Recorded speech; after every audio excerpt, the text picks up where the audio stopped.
Walk into a $10 million home and feel it immediately. Not luxury, not comfort, emptiness. The ceilings soar, the marble gleams. Every surface has been considered by someone whose hourly rate exceeds what most people earn in a week. Yet something is missing. The space feels curated for cameras, not for living. It whispers of wealth, but somehow forgets to mention life. This is not an accident. The truly wealthy have discovered something the rest of us are only beginning to understand. Emptiness itself can be a luxury good. Space without clutter, rooms without purpose, hallways that lead nowhere in particular. The absence of things becomes the ultimate thing to possess. Why would someone pay extraordinary sums to live in what feels like a beautiful void? Consider the paradox of abundance. When you can have anything, you quickly learn that having everything is vulgar. The newly rich fill their homes. They want to see their wealth reflected in objects, in quantity, in proof.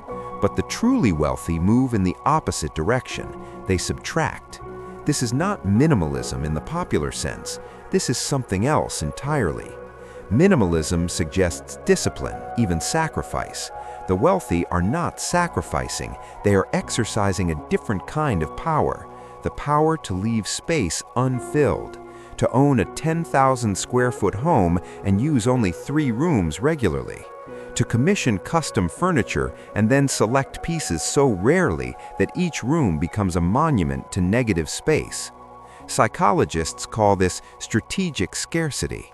It operates on the same principle as exclusive restaurants that could seat 50 but choose to seat 20.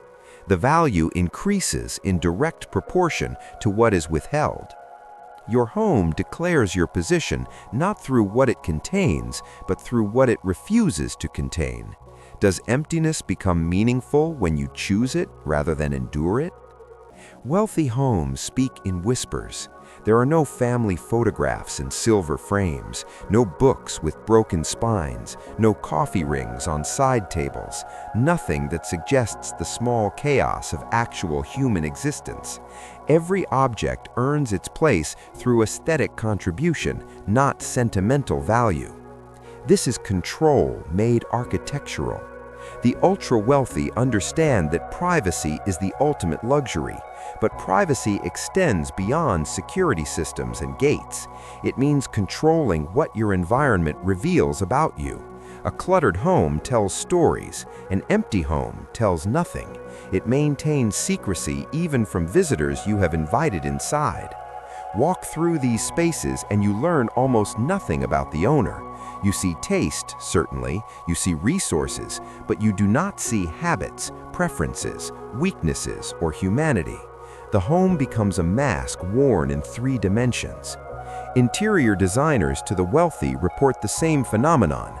Clients increasingly request hotel aesthetic for their primary residences.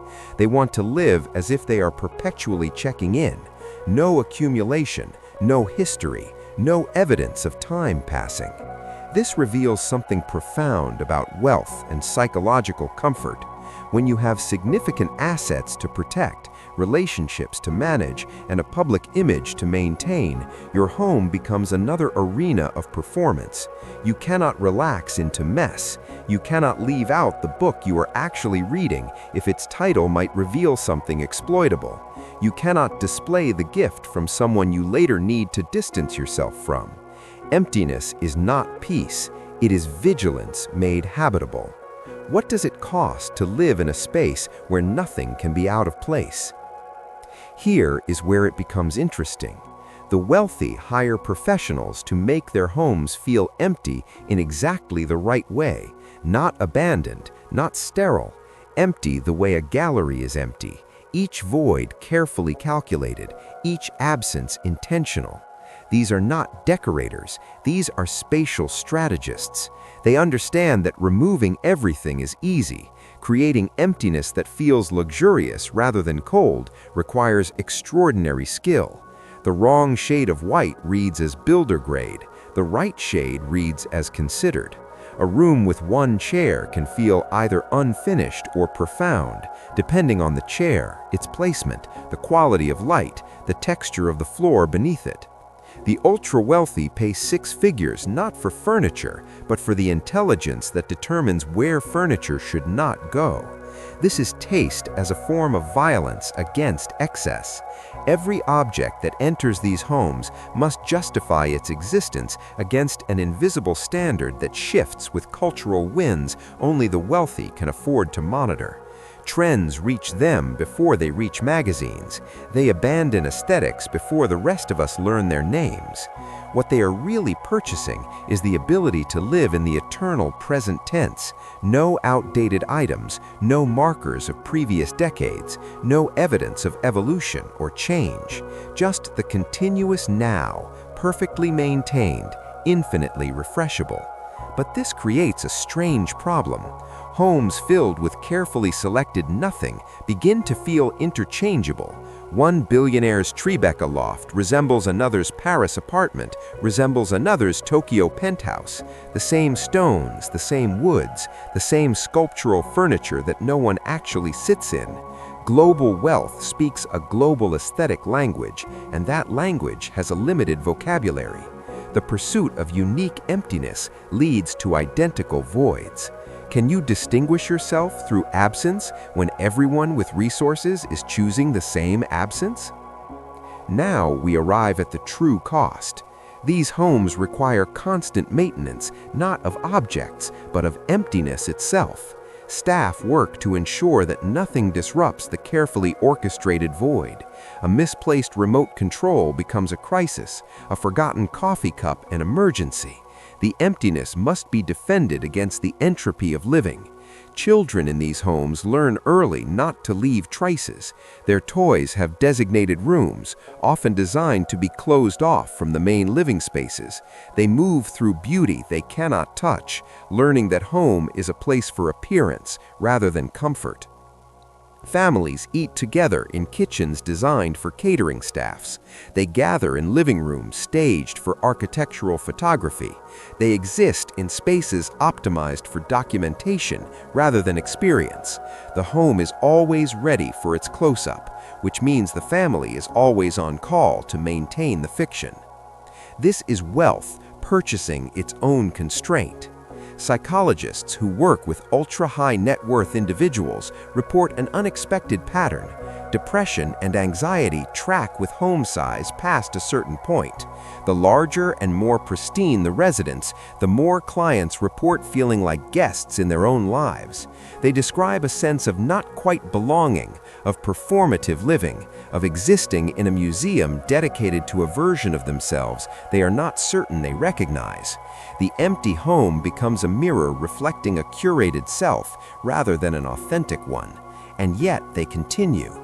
They build larger, they subtract more, they refine the emptiness until it achieves a kind of perfection that feels almost hostile to human habitation. At what point does the space you own begin to own you?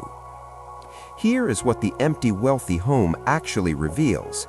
It is not about aesthetics, it is about armor. When you have substantial wealth, you live with the knowledge that others want something from you. Your home becomes the one place where you control access, narrative, and exposure.